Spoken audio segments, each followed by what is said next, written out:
Bonjour, bienvenue à l'UGC Confluence pour la 3e édition des Journées de la Santé organisées par le groupe Le Progrès et ses partenaires, des partenaires que vous pouvez retrouver notamment dans le hall d'entrée où vous avez un village avec les stands de ces différents partenaires auxquels je vous invite bien évidemment à passer en sortant de cette salle. Pendant 2 jours, pour ceux qui veulent rester les 2 jours, vous allez pouvoir assister à 14 conférences sur des thèmes aussi variés que la vaccination, le parcours de vie et de santé de la personne âgée, la résistance aux antibiotiques, les cancers, la santé connectée ou encore la polyarthrite. Pour ce vendredi, ce seront 9 conférences qui vont se succéder, des conférences que vous pouvez relayer, sur lesquelles vous pouvez vous exprimer à travers les réseaux sociaux. Il y a un hashtag qui a été créé pour cette occasion, vous le voyez en haut à droite de l'écran, enfin tout à l'heure vous le voyiez, là on ne le voit plus, c'est Journée Santé 18. Vous avez Facebook, Twitter, tous ces moyens pour commenter. On va commencer tout de suite cette première journée par une conférence du docteur Jean-Paul Varichon, président de Soins et Santé. Le thème, c'est Innovation des capteurs d'alerte à domicile.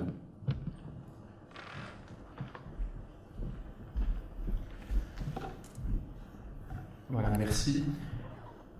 Donc, je vais vous présenter en 2 mots ce qu'est Soins et Santé. Soins et Santé, c'est une association qui évolue depuis plus de 36 ans sur le Rhône et le Nord-Isère dans l'hospitalisation à domicile. Aujourd'hui, sur ce segment, nous sommes la 3e hospitalisation à domicile de France et on prend environ en charge 350 malades par jour. Petit à petit, Soins et Santé s'est diversifié et avec son expérience de prise en charge, d'évaluation et d'orientation de soins complexes à domicile, est allé dans le domaine du médico-social et du social. Nous avons repris une institution et une association lyonnaise, la PAPAVL, dans le maintien à domicile qui a été créée en 1947 après la guerre. Et nous avons aussi créé un SIAD de 100 lits avec un SIAD d'urgence qui est capable d'aller chercher des gens, même la nuit en urgence, et de les ramener à domicile. Des équipes mobiles de soins de support, des équipes Alzheimer, sans oublier les aidants puisque nous avons des cafés partage et nous avons réinternalisé tout le matériel puisqu'il faut que les soignants puissent partir avec le matériel adéquat dès qu'ils ont des alertes pour se rendre au domicile depuis Rieux. C'est à peu près 1500 personnes que nous suivons par jour. Et puis une réflexion a été menée pour savoir comment aider, comment accompagner avec la domotique les patients et comment on peut bien vieillir à domicile en étant accompagné par une plateforme qui, en cas d'alerte faible sur la mobilité, va revenir vers vous pour adapter le domicile. C'est vraiment la domotique au service de nos équipes pluridisciplinaires, que ce soit une IDEC, que ce soit un ergo, que ce soit une assistante sociale pour aider la famille. Et vous verrez, ce n'est pas de la domotique qu'on remet au patient ou à sa famille et puis débrouillez-vous. C'est vraiment une plateforme qu'on crée avec une aide domotique. Ces capteurs, on les a étudiés depuis plus de 4 ans avec une société qui est proche de l'école polytechnique de Lausanne. On a eu la chance de mettre et de démarrer cette activité en Suisse cette année. Et en Suisse, ça va très vite, puisqu'on a aujourd'hui, en quelques mois, plus de 500 connectés. Donc, je vais vous expliquer quel est le système. Donc, c'est un dispositif qu'on met au niveau du patient, au domicile de la personne, généralement pas en patient. Et c'est un dispositif aussi qui a été validé par 3 comités d'éthique pour les problèmes des données qui sont sécurisées et un dispositif qui est non intrusif et qui respecte la vie privée. Vous verrez, il ne s'exprime qu'en cas d'alerte, qu'en cas de franchissement de seuil. Et ce qui est intéressant, c'est qu'une fois que le seuil est franchi, on peut quand même revenir sur l'historique. Mais sinon, le système tourne, il continue à prendre parce que c'est sur la vie de la personne, parce que c'est des capteurs intelligents, mais il ne s'exprime pas. Donc, on conserve totalement le respect de la vie privée, puisqu'on ne voit rien de la personne quand les alertes ne s'expriment pas. Et ça, c'est un point important. Donc, dès qu'il y a une alerte qui s'exprime, c'est un accompagnement au quotidien par nos équipes, vous verrez, et avec ces capteurs qui sont corrélés entre eux. Et ça, c'est important. Ils apprennent la vie de la personne et surtout, ils sont corrélés entre eux. Le capteur, il ne va pas vous dire « la porte est ouverte », il va vous dire « la personne est sortie ». Donc, on a des capteurs d'actimétrie, on a bien sûr des capteurs de sommeil, un capteur de porte, c'est essentiel. Et puis, nous avons notre plateforme d'alerte et qui reçoit, et nos professionnels de soins et santé qui reçoivent ces alertes, qui peuvent les traiter et qui vont vers la personne en leur demandant qu'est-ce qui se passe. Et puis, ils peuvent aller vers la famille pour trouver des solutions. Vous verrez les 2 cas cliniques à la fin. Donc, c'est vraiment une notion d'accompagnement par des équipes pluridisciplinaires et vraiment professionnelles. Et on s'est vraiment servi de notre expérience d'évaluation et d'organisation des soins à domicile des plus complexes. Donc, il faut bien différencier ce qu'est l'urgence de la prévention. Bien sûr, on prend le champ de l'urgence parce qu'on est obligé de continuer cette alerte, ce bouton poussoir que tout le monde connaît. Souvent même, j'allais dire, les gens l'ont autour du cou ou l'ont pas la nuit et ils se lèvent. Et c'est là qu'il y a des chutes et qu'on les retrouve le lendemain sans qu'on ait notion d'appui sur le bouton.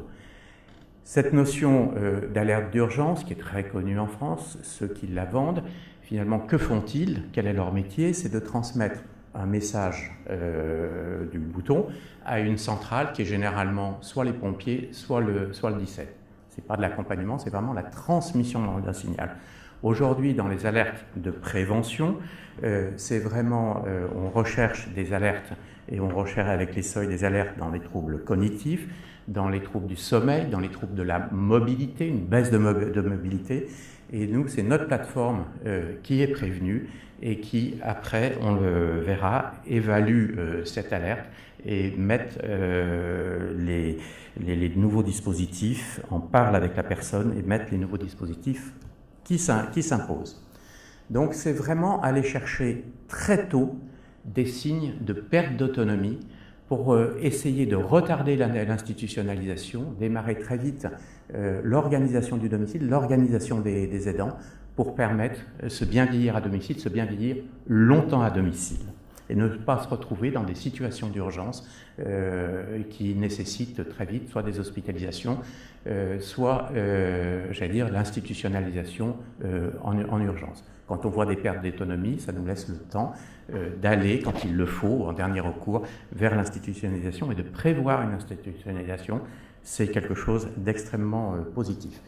Donc, on est là sur la qualité du sommeil, sur les chutes, sur la mobilité, et tous ces capteurs qui sont dotés d'intelligence artificielle vont apprendre, je vous l'ai dit, le mode de vie de la personne, et surtout, ils vont encore plus ils sont là longtemps, plus ils apprennent, moins on a d'erreurs sur les alertes. Donc, c'est vraiment des capteurs qui s'auto-alimentent. Donc, l'environnement du domicile, donc voilà les capteurs, c'est des capteurs qui sont simples, ça fait penser un peu à des détecteurs de fumée. Donc il y a bien sûr le téléphone qui lui transmet l'alerte. Vous avez un capteur de lit, vous avez 2 ou 3 capteurs d'autonomie et de présence dans les pièces du domicile. Ça peut être des pièces, ça peut être les toilettes, ça peut être la cuisine, le salon, et puis le capteur de sortie, et bien sûr le bouton pressoir ou le bouton pour l'appel en cas d'urgence 24 heures sur 24. Voilà, donc on arrive chez la personne, il y a une phase d'installation, cette phase d'installation est très rapide, c'est du plug and play, et on fait ça en 30 minutes, et on va laisser le système tourner pendant environ 15 jours, 3 semaines, pour apprendre les habitudes de vie de la personne. Après, on retourne chez la personne, et puis on discute en fonction des habitudes de vie, en disant vous vous couchez à quelle heure, nous on a vu que les capteurs donnent cette donnée, vous voulez qu'on soit alerté sur quel écart, 1 heure, 2 heures, pour vos sorties, vous sortez jamais avant 9 h du matin. Est-ce que vous voulez qu'on soit alerté si vous avez des sorties avant 8 h, avant 7 h, avant 6 h? Donc on discute des seuils d'alerte avec la personne et parfois avec la personne, la famille ou les aidants ou la personne bien sûr de confiance. Et puis après, on laisse le système tourner et la personne ne se rend compte de rien, sauf c'est nous et nos équipes qui vont se rendre compte de la plateforme qui va se rendre compte de quelque chose si il y a une alerte qui est transmise. Voilà, donc la collecte des données, nettoyage des données, les calculs de valeur de référence, tout ça on vient de le voir, c'est la mise en place du système à l'appartement. Donc on a ces habitudes de vie qui sont captées, bien sûr l'appel à l'aide, ça c'est, je la mets à part, c'est l'appel d'urgence, c'est pas une alerte de prévention, et toutes les alertes de prévention qui sont sur le sommeil, sur les chutes nocturnes s'il y en a. On peut se dire la nuit de 8 h du soir de 20 h à 8 h du matin. Si par exemple il y a un lever du lit, si au bout d'une heure la personne n'est pas recouchée, il y a une alerte qui est transmise. On a la mobilité interne, on voit très rapidement les gens qui baissent en mobilité interne dans leur domicile. Les sorties, on peut capter des sorties qui sont au-delà des sorties habituelles. Je pense surtout à des débuts d'Alzheimer, des sorties précoces à 4 h du matin qu'on voit tout d'un coup, et puis des sorties pendant la journée qui sont inhabituelles en termes de temps. Et puis tout ce qui est alerte cognitive et état confusionnel. Voilà, c'est toutes ces données. Voilà, nous, le tableau de bord que nous avons en tant que professionnels de santé. Donc, c'est ce qui est vu tous les jours, même plusieurs fois par jour. Donc, sur ce tableau de bord, il n'y a parfois rien du tout, il n'y a pas d'incident. Puis, comme vous le voyez là, sur l'avant-dernière ligne, il y a 3 incidents, un incident domestique, de sommeil et des chutes nocturnes. Donc là, c'est notre plateforme qui téléphone à la personne ou qui téléphone à la famille s'il n'y a pas de réponse en disant que se passe-t-il, et le cas échéant, puisque nous avons des équipes mobiles qui se rendent à domicile. Et ça, c'est extrêmement important pour nous, cet accompagnement qui puisse aller à domicile. C'est-à-dire que la plateforme, ce n'est pas une plateforme qui est là pour toute la France, c'est vraiment une plateforme qui est sur notre territoire Rhône-Nord-Isère, et on peut aller au domicile du patient. Voilà, si la personne part, eh ben, elle le signale, et vous voyez, il y a un petit avion qui est mis sur notre tableau de bord. Voilà, donc ça, c'est nos données qui nous permettent d'intervenir. Ah, je crois qu'il manque ou je suis allé trop vite. Ah, il manque des diapositives sur le...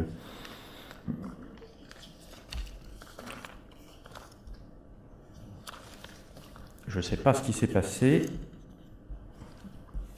Voilà, mais c'est pas grave.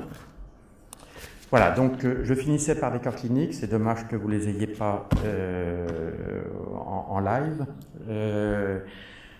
2 cas cliniques. D'abord, une personne qui vivait seule en appartement et qui présentait une démence de type A. Elle était suivie par un service de soins à domicile et elle a été hospitalisée. Lors de son hospitalisation, les médecins ont dit qu'elle peut retourner chez elle. Et les médecins pensaient vraiment que cette personne était mobile et qu'elle avait une mobilité. Je vais voir si c'est revenu, non. Et en fait, quand elle est rentrée chez elle, au bout de 2 à 3 jours, on a eu des graphes qui montaient, des alertes et des graphes qui montaient qu'en fait, elle restait au lit toute la journée et quasiment elle se levait seulement quand elle savait que la personne en aide à domicile venait. Donc on a été alerté par ça, personne ne pensait que cette personne passait ses journées au lit, et on en a discuté avec la famille. Et en fait, on est allé voir cette personne, et elle nous a dit « je ne me lève pas parce que j'ai des troubles de l'équilibre, et quand je me lève, ça tourne ». Donc en fait, elle a été renvoyée en consultation médicale. Effectivement, elle avait un trouble de l'oreille interne, elle a été soignée et on a pu la remettre très rapidement au domicile et lui réapprendre la mobilité en mettant et en augmentant l'aide à domicile et le passage de la famille les week-ends pour qu'elle puisse se lever. Donc voilà des alertes de prévention qui ont une utilité. Et puis le deuxième cas, c'est une personne qui vit aussi seule chez elle, qui est très entourée par sa famille. Le système donc a été installé avec le souhait surtout de la famille, mais la personne bien sûr était d'accord. Et on a mis en place ce système surtout pour sécuriser la famille. Et puis on a eu, pareil, des notifications de perte d'activité et de mobilité, c'est-à-dire les capteurs de mobilité montaient très clairement. On a eu une alerte, et puis après on a eu 2 alertes, et puis une 3e alerte. Et on a eu, donc on est intervenu à domicile et on a vu qu'il fallait adapter les passages au quotidien, pareil, pour stimuler la personne et surtout des mises en place de passages avec la famille supplémentaires pour que la personne garde sa mobilité et conserve une bonne mobilité, surtout le week-end quand il n'y avait personne en aide à domicile. Donc vous voyez que ça permet de réadapter au niveau du domicile, ça permet de réadapter les aides à domicile et de les mettre de façon continue et de se faire aider par la famille. On a vu d'autres cas cliniques, on a vu des Alzheimer aussi et des débuts d'Alzheimer avec je vous l'ai dit, des sorties longues et surtout des sorties de nuit. Alors ce système, on l'a aussi mis en place et on l'a testé 1 an et on vient de sortir de cette phase de test dans une résidence senior qui s'appelle Les Gentianes et que nous avons rue Creuset, c'est 13 appartements. L'intérêt aussi, c'est que le maître de maison avait à peu près le même tableau de bord. Donc quand il se passait des choses chez les personnes, il pouvait le matin en reparler en disant « Ah mais madame, j'ai vu que vous aviez par exemple des utilisations de toilettes 6 ou 7 fois la nuit ». Et les gens se mettent à parler et ils transmettent ça aux équipes pluridisciplinaires. Et par exemple là, on a des préventions d'infections urinaires. Donc on demande à la personne d'aller consulter, on fait venir le médecin. Et ça a aussi transformé la vie de la maison parce qu'on était beaucoup plus attentif finalement à la mobilité des personnes et à ce qui se passait. On voit des gens qui ne se font plus et qui ne vont plus à la cuisine, des gens qui ne s'alimentent plus. On peut aussi capter les frigidaires, avoir des idées, savoir si les gens ouvrent ou pas le frigidaire.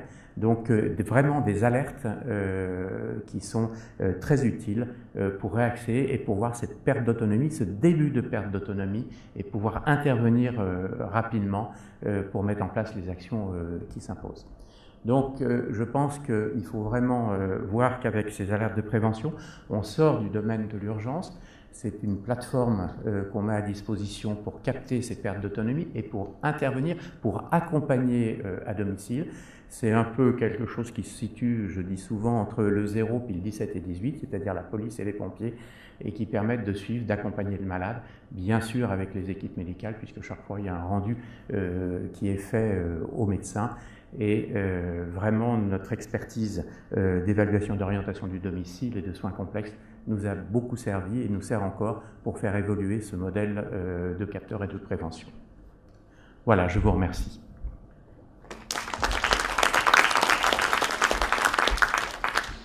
Vous pouvez maintenant poser des questions au docteur Varichon. Je vais vous demander de lever la main pour que je puisse vous identifier.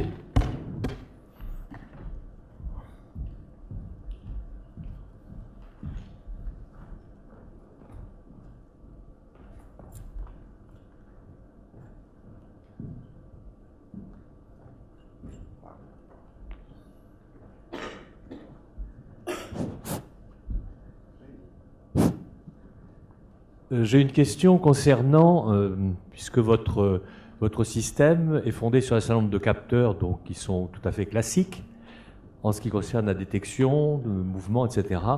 Mais j'ai remarqué sur une première diapositive que vous aviez marqué des capteurs d'actimétrie.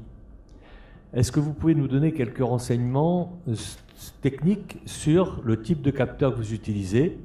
Est-ce que ce sont des capteurs type capteur comptage de pas ou est-ce que ce sont vraiment des capteurs d'actimétrie qui sont susceptibles de donner une idée, par exemple, de la dépense énergétique réalisée par ces gens? Non, alors on est plutôt sur le comptage de pas. C'est comptage de pas. Oui, c'est comptage de pas. D'accord. Merci. Qui souhaite poser une autre question? Ah oui, pardon.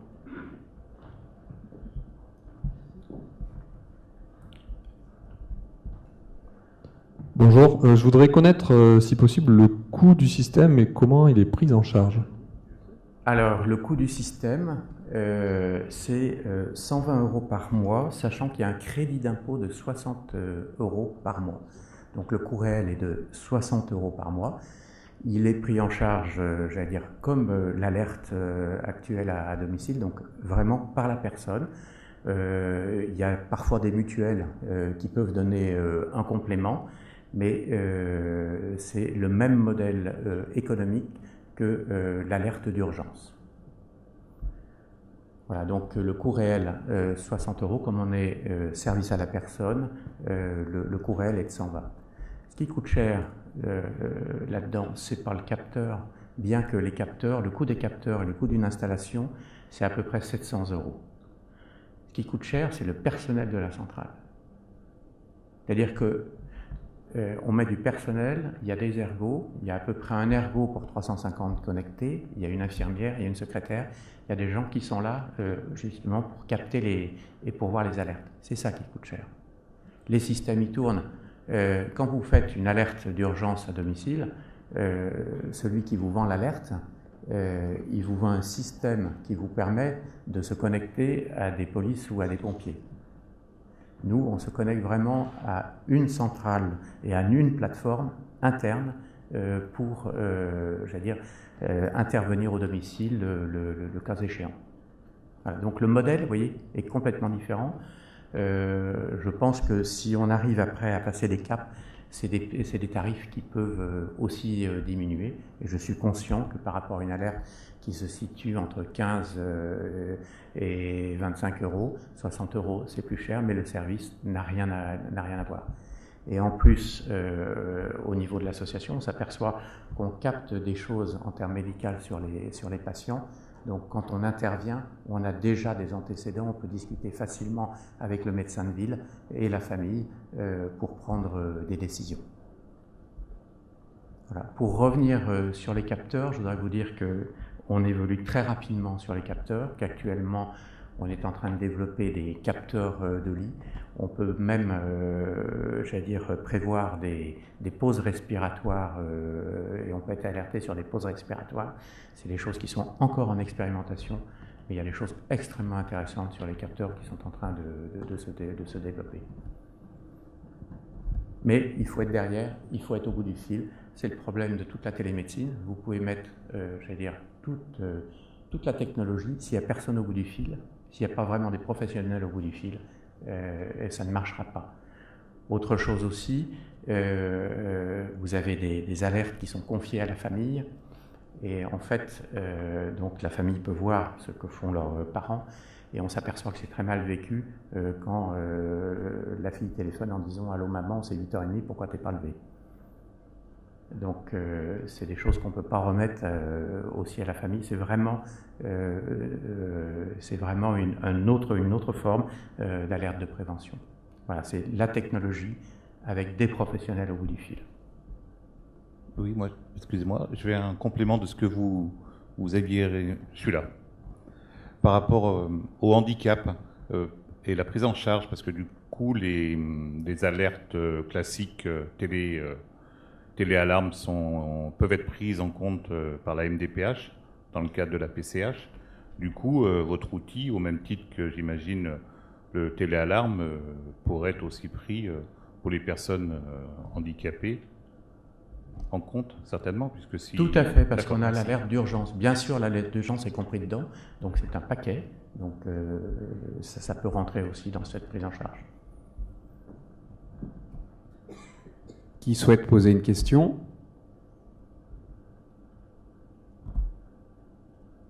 Personne? Bien, je vous remercie. Vous pouvez applaudir le docteur Varichon. La prochaine conférence se déroulera d'ici un quart d'heure et elle traitera de la résistance aux antibiotiques.